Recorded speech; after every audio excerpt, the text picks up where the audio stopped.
Halo teman-teman, kembali lagi di JTech ID bersama saya Angga Wiguna Saputra dan selamat datang untuk kalian yang baru bergabung di channel JTech ID. Untuk kalian yang baru menemukan channel ini, jangan ragu langsung saja tekan tombol subscribe-nya agar kalian juga dapat mendukung channel JTech ID supaya semakin berkembang lagi. Oke, dan di video ini adalah rakitan PC lagi untuk subscriber JTech ID yang kali ini berdomisili di Bogor. Ini PC-nya untuk Bang Fahmi dari Bogor, yang mana PC-nya ini sedikit cerita akan digunakan untuk live streaming sekelas game mobile. Ya, game-game emulator seperti itu ya. Tapi memang speknya udah spek yang cukup sangat tinggi untuk memainkan game tersebut ya. Dan kira-kira speknya seperti apa aja, mari kita bahas untuk PC-nya.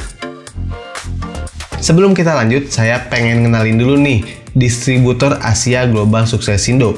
PT AGS ini adalah distributor dari berbagai merek komponen PC atau part PC seperti dari Sigmatech, Inwin, Furion, Maxun, dan juga Apacer. Jadi untuk kalian yang lagi cari komponen PC, mulai misalkan dari casingnya, dari coolernya, atau fan casingnya, atau misalkan dari VGA card, atau kalian cari SSD, cari RAM, itu semuanya ada di Asia Global Successindo. Kalian bisa pilih, kalian bisa cari yang sesuai dengan selera kalian atau budget kalian. Linknya saya simpan di deskripsi. Di rakitan PC kali ini datang dengan budget sekitar 13 jutaan saja. Nah, kira-kira di masa saat ini 13 juta itu bisa dapat apa aja? Tapi tentunya itu akan sangat berpengaruh dengan komponen apa yang kalian gunakan. Apakah kalian mementingkan estetik, apakah misalkan menggunakan cooler yang biasa aja, atau pakai liquid cooler, atau casing yang biasa aja, ataupun hal-hal yang lainnya. Itu pasti akan sangat berpengaruh. Dengan kurang lebih spek yang sama, harganya pun pasti bisa jadi berbeda. Nah, untuk komponen yang pertama kira-kira apa? Di sini kita menggunakan prosesor dari Intel generasi ke-10, yaitu Core i5 10400F. Ini tentunya discrete grafik, jadi wajib menggunakan VGA card karena ini seri F ya. Jadi nggak bisa kalau nggak pakai VGA card. Dan zaman sekarang itu agak susah ya nyari-nyari VGA ataupun nyari-nyari komponen lain, bahkan sampai prosesor pun yang dijualnya satuan, rata-rata harus bundling misalkan dengan motherboard atau dengan komponen lain.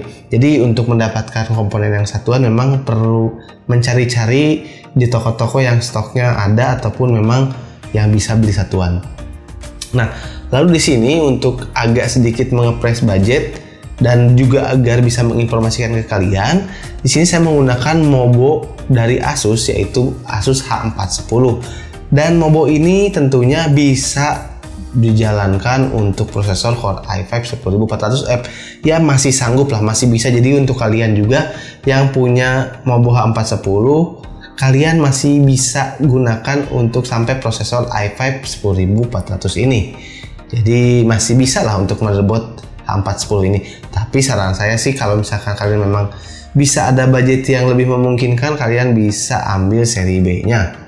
Kemudian untuk RAM-nya, karena memang ini digunakan untuk multitask ataupun untuk live streaming ataupun mungkin nanti akan dipakai editing juga. RAM-nya di sini seperti sudah menjadi standar PC-PC zaman sekarang, itu kita menggunakan 2x8 GB. Dimana di sini saya menggunakan dari Kingston HyperX Fury yang kecepatannya 2666 MHz. Ini sudah cukup untuk prosesor Core i5 10400F. Jadi kalian nggak perlu beli yang 3000 atau 3200 MHz atau di atasnya. Kalau pakai 3200 bagaimana? Bisa, tapi tetap saja terbaca oleh Core i5 ini sebesar 2666 MHz. Lalu untuk storage-nya, di sini saya menggunakan dua tipe storage, yang mana di sini sepertinya untuk 2021 penggunaan SSD itu sudah cukup lazim atau sudah cukup umum digunakan. Ya, di sini saya menggunakan SSD 2,5 inch dengan kapasitas 120 GB dari merek Jinui. Ya, walau ini nggak terlalu besar, tapi setidaknya untuk OS atau untuk penyimpanan lain itu bisa jadi lebih cepat gitu ya.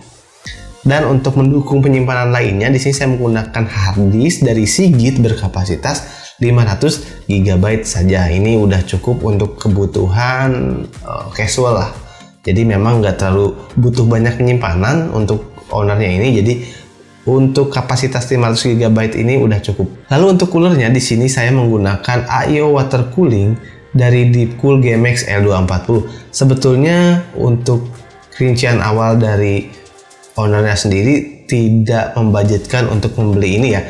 Tapi pas saya belanjakan komponen-komponennya ternyata masih ada sisa budgetnya, dan akhirnya kita coba belikan ke AIO water cooling. Jadi menambah penampilannya cakep juga dan menambah estetika juga. Apalagi misalkan mau dipakai streaming, PC-nya agak kelihatan, ya jadi tambah manis juga ya. Oke, dan untuk PGA, sama-sama kita ketahui saat ini PGA sedang mahal-mahalnya, sedang langka ya, sekalipun ada yang mahal harganya, tapi memang dari ownernya sendiri sudah pengen menggunakan PGA ini. Jadi kita di sini gunakan dari MSI GTX 1650 yang versi OCV2, dan ini sudah GDDR6, dan PGA ini sudah mampu untuk melibas game-game zaman sekarang. Apalagi hanya untuk sekedar streaming game mobile, itu pasti sudah sangat bisa untuk digunakan. Dan untuk mendukung supply listrik dari komponen tadi, kita gunakan power supply dari Aerocool Lux 550 watt yang sudah bersertifikasi 80 plus bronze. Ini udah mantep sih. Jadi saya pernah menggunakan power supply ini sudah sekitar 2 tahunan dan itu masih berfungsi sampai sekarang, tidak ada kerusakan dan tidak ada kendala apapun. Jadi power supply ini cukup saya rekomendasikan untuk kalian yang memang ingin memiliki power supply dengan range yang low. Dan untuk bajunya sendiri atau casingnya, di sini saya menggunakan casing dari Aigo Atlantis. Kalau kalian tahu, ini adalah casing yang saya gunakan di PC saya sebelum-sebelumnya. Namun karena memang dari ownernya pengen casing yang seperti ini, ya kita gunakan di PC rakitannya. Jadi ini cukup ganteng. Kalau kalian pengen beli pun sekarang ya mungkin di beberapa toko masih ada, harganya mungkin sekitar ya 1 juta kurang atau plus minus 1 juta lah untuk casingnya saja.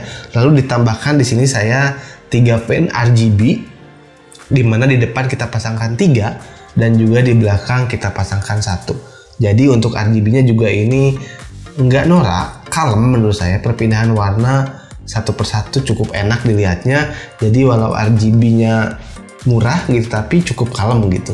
Ini saya gunakan dari merek Power Up.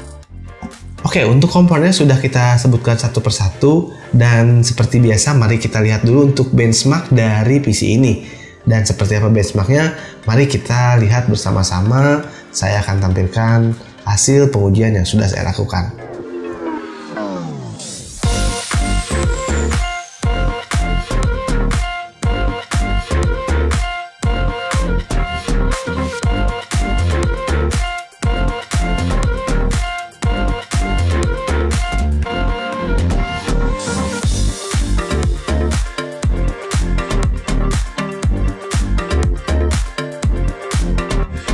Di pengujian game yang pertama, di sini saya tes game Valorant dengan settingan high atau rata kanan.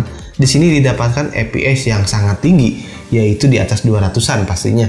Ya 230, bahkan ke 250 atau sesekali pernah menyentuh sampai 270. Jadi ini untuk kalian yang pengen streaming atau pengen main game kompetitif di PC ini sudah sangat-sangat bisa. Apalagi kalau misal kalian menggunakan monitor 140 Hz atau di atasnya, ini sudah tercover di PC ini. Dan kita coba lagi game kekinian yang saat ini sangat banyak digunakan, yaitu Genshin Impact. Saya tes di sini di resolusi masih 1080 pixel, settingannya high ataupun rata kanannya, didapatkan FPS stabil di 60-an FPS. Jadi memang untuk PC ini udah cukup sanggup untuk melibas game sekelas Genshin Impact. 60 FPS stabil gitu, enak untuk digunakan bermain game ini. Lalu untuk game yang selanjutnya saya tes juga di sini game PES 2021 yang mana sama-sama di setting high di resolusi 1080p. Di sini didapatkan FPS 120-an lah, sampai kira-kira menyentuh juga beberapa kali 130 FPS. Jadi ini juga cukup nyaman untuk digunakan kalian menggunakan game PES ini. Game PES ini salah satu game yang tergolong cukup berat loh. Game berat selanjutnya di sini saya mengetes game Far Cry 5, pastinya masih di resolusi 1080p semua ya ini. Settingannya high di sini didapatkan FPS 50-an sampai 60 FPS. Ini akan menjadi pengalaman bermain sangat menyenangkan, sangat nyaman karena FPS-nya stabil di settingan high. Dan gak kalah berat lagi, di sini saya tes game Battlefield 5. Di sini di misi ini cukup berat. Jadi di misi ini banyak efek ledakan, banyak efek-efek yang lain, itu masih bisa mendapatkan FPS yang cukup tinggi, yakni di sekitar 50-an sampai 60 FPS. Ini bakal jadi mantep banget karena termasuk game berat, udah bisa dijalankan di PC ini di settingan high-nya.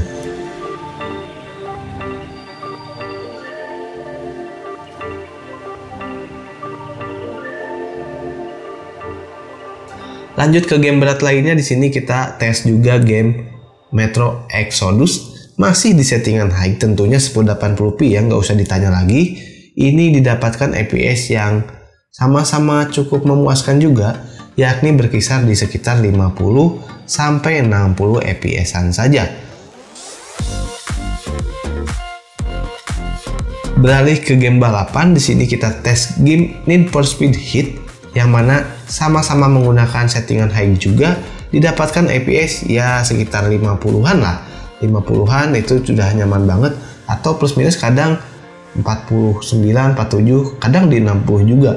Jadi range-nya range 40 sampai 60, rata-rata di 50-an. Gak ketinggalan game Shadow of the Tomb Raider. Di sini kita uji juga di settingan high ya, resolusi 1080p, dimana di sini cukup menarik juga, FPS-nya masih didapatkan sekitar 50 FPS-an naik turun. Ini jadi nyaman juga untuk digunakan untuk game-game seperti ini.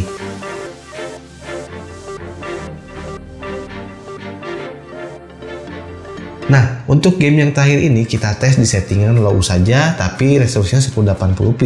Di sini saya mengetes Cyberpunk 2077, didapatkan FPS-nya sekitar 40-an ya sampai 50-an aja. Memang nggak terlalu tinggi untuk FPS ini, tapi tentunya udah nyaman untuk digunakan karena Cyberpunk ini salah satu game yang paling cukup berat di masa kali ini.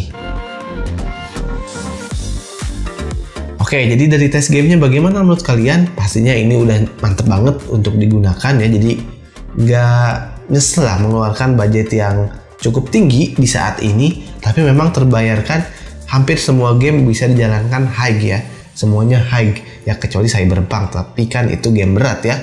Dan untuk konsumsi listriknya PC ini menghabiskan atau mengkonsumsi daya ketika full load bermain game yaitu berkisar di sekitar 170-an plus minus. Ya paling mentok-mentok maksimal 180, tapi rata-ratanya itu di 170-an saja. Ini cukup irit sih karena di sini kita menggunakan juga PGA yang TDP-nya nggak terlalu tinggi. Jadi hemat listrik buat kalian gunakan. Lalu untuk total rincian komponennya berapa sih kira-kira total rinciannya? Di sini menghabiskan budget sekitar 13 sampai 13,5 juta ya, nggak nyampe sih. Dan ini bisa menjadi gambaran aja buat kalian, apalagi di zaman sekarang harga-harga cepat sekali naik turun. Jadi ini jangan terlalu dijadi patokan baku. Siapa tahu kalian bisa mendapatkan lebih murah, atau malah saat kalian dapatkan bisa jadi lebih mahal. Tapi paling enggak ini adalah gambaran di spek seperti ini. Dan tentunya untuk spek seperti ini masih bisa di-press seperti yang saya katakan di awal ya. Kalau kalian pengen nge-press lagi, kalian nggak usah pakai air water cooling, kalian nggak usah pakai casing yang mahal, pakai yang biasa-biasa aja, itu akan bisa nge-press budget lagi. Tentunya itu akan kembali lagi ke selera masing-masing atau kepilihan masing-masing. Jadi sah-sah aja untuk merakit budget berapapun dengan spek apapun. Oke, mungkin itu saja video rakitan PC kali ini. Dan untuk kalian juga yang ingin dibantu rakit PC oleh JTech ID, kalian bisa DM ke Instagram JTech ID, linknya bisa klik di deskripsi ya. Tapi tentunya untuk yang ingin dibantu rakit itu cukup banyak, jadi mungkin untuk teman-teman yang dibantu rakit juga nggak bisa semuanya masuk konten ya. Dan mungkin itu saja, terima kasih telah menonton video ini. Mudah-mudahan video ini bisa menjadi referensi buat kalian atau bisa menjadi manfaat untuk kalian. Dan mudah-mudahan harga PGA cepat turun ya, biar rakit PC bisa murah lagi kayak dulu atau tahun kemarin. Oke, mungkin itu saja. Terima kasih, bersama saya Angga Wiguna Saputra dan salam GTEK ID. See you.